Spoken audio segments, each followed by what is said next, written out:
जय श्री राम, जय श्री राम। वैसे तो आदि सृष्टि तो ऋषि मुनियों की, साधुओं की, महात्मा की, आचार्य, विद्वान, ऋषि मुनि, भगत, आस्थावान और शतार्थी, जिज्ञासु और ज्ञानी, इनकी कोई सीमा नहीं। और थोड़े से वर्षों में पहले 1900 के आसपास की बात या 2000-3000 के आसपास की बात की चर्चा करते हैं।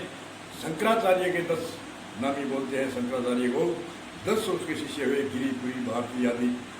ये 10 शिष्य उसने शंकराचार्य ने मुख्य रखे। वे देश में भ्रमण करो, भारती आदि, कोई भारत में भ्रमण करो, जिज्ञासु आस्थावानों को उपदेश दो। ऐसे शंकराचार्य ने बहुत अध्ययन करके वेदों को अध्ययन करवाया, बहुत नास्तिकता को, पाखंड को दूर किया और 10 शिष्य ऐसे महान बनाए जो भारत के अंदर गिरी, पुरी, भारती आदि आदि को उनको भ्रमण करने के लिए कहा।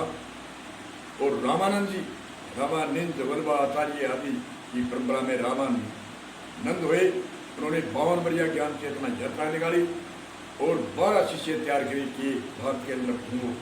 रेवादास है, कबीर है, नाभाजी है, दीपाजी है, आदि आदि अनेक तरह के शिष्य। और जयपुर में, जयपुर का राजा था वह गलता जी, जयपुर में आश्रम शिष्य रामानंद जी की परंपरा से ले और रेवासा धाम में स्थापना करी और जयपुर में करी।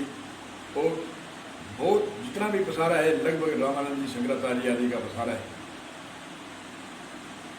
तो बहुत उपदेश दिया, बहुत प्रचार किया और आज भी प्रचार होता है, परंतु बीच बीच में कई नास्तिकता की तरंगें फैल गई है। जो नास्तिक इसमें आस्तिकता में नास्तिक की तरंग फैल रही है। कोई कहता है अरे उसके पास क्या है, हमारे पास है, उसके पास क्या है, हमारे पास है। ऐसे ऐसे नास्तिकता एक भारत के अंदर ही है और विदेशों के अंदर ऐसी नास्तिकता नहीं, क्योंकि यहाँ से वो बड़े बड़े ऋषि मुनियों के, आयुर्वेद के इतिहास, अध्यात्म के इतिहास, अनेक तरह की 14 विद्या की जो भी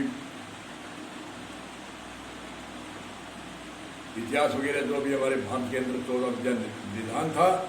और दूसरे देश तो आज अग्रणीय हो गए और हमारे आज पीछे हो गए। क्यों कि हमारे जो अपने आप घर में होता है उसको कौन कुछ कीमत समझता है, दूसरों को मांग के कोई चीज़ आता है उसकी बड़ी कीमत मानता है। अरे ये वहाँ से ले आया हूँ, वहाँ से ले आया हूँ।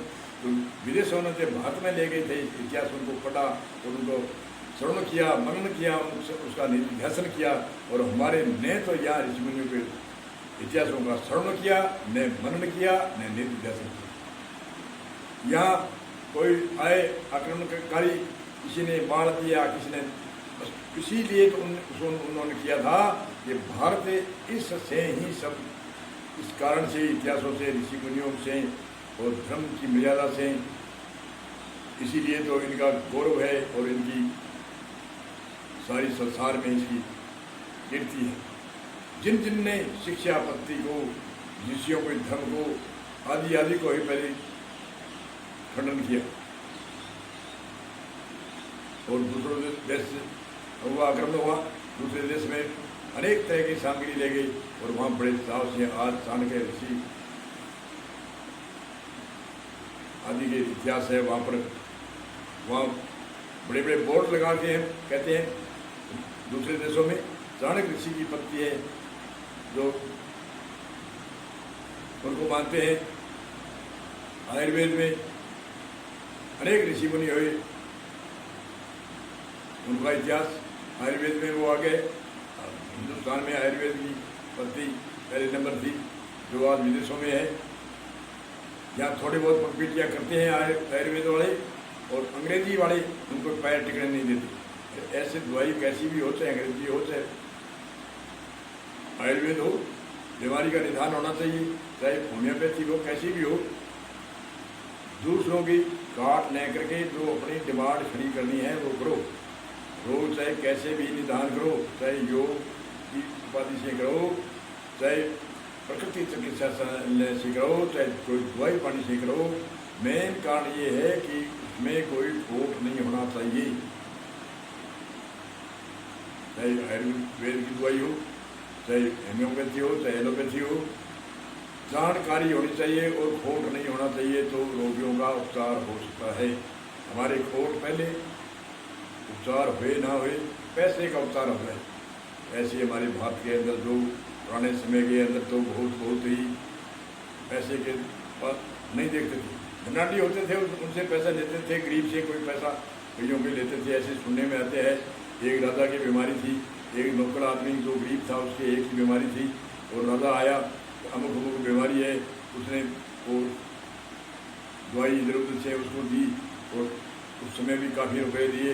गरीब आया, वह गिर था, उसके आंसू आए, और उसने कहा वैद्य जी मेरे पास तो कहाँ है, अरे ये वैद्य मेरी यही बीमारी मेरे है, और इस बीमारी का राजा इतना पैसे देता है, मेरे पास तो कोई भी सहायक नहीं। उसकी आंखों में आंसू आ गए।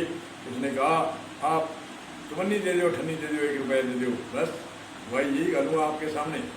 तो उसने कहा भी तो उनको इतने पैसे कैसे दिया? अरे उनसे पैसे तो कोई गरीब आता है, उनका उपकार हो जाता है, और दूसरा उनको मैं सस्ती देता तो मैं राजा पूरा देता। तो ऐसे कोई धनाढ़ी है तो उससे कोई ले, अरे गरीब आदमी बिल बनाता है, सड़क पर बिल बनाता है, हॉस्पिटल में बिल बनाता है, या कहीं बिल बनाता है, उनके सामने कोई बड़े डॉक्टर नहीं जागते हैं, ये अच्छी बात नहीं है।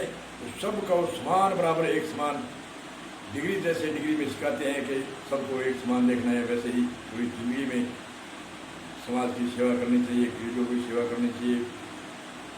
तो वासुदेव कुटुंब हमारा है, सारा संसार हमारा है, कोई मेरा घर और तेरा घर अलग नहीं है, मेरा घर है वो तेरा घर है, तेरा घर है वो मेरा घर है, मेरा देश है वो तेरा देश है, तेरा देश है वो मेरा देश है, हमारा है सबका है, एक का नहीं है। इसलिए बोलो जय श्री राम, जय श्री राम। सबका भला हो, सबका सब विचार हो, सब सावधानी रखे, और सब भावना अच्छी रखे, अच्छे विचार अच्छा रखे, सबके प्रति दृष्टि भावनाएं रखे, कोई हानिकारक भावनाएं रखे। ऐसा वासुदेव कुटुंब है हमारा, हम आपके हैं, आप हमारा है। ये परमात्मा ऐसे ऐसे प्रार्थना करके सुबह उठे तो प्रार्थना परमात्मा से सबका भला हो, और होवे तो सबका भला हो, और दिन में दृष्टि जहाँ भी जावे सबका भला हो। वैसे दृष्टि सात्विक, बोली सात्विक, श्रवण सात्विक, वाणी सात्विक, ऐसे ऐसे सात्विक भाव से रहेगा, फिर उसका परमात्मा भला करेगा और दूसरों का ये भला करेगा। बोलो जय श्री राम, जय श्री राम।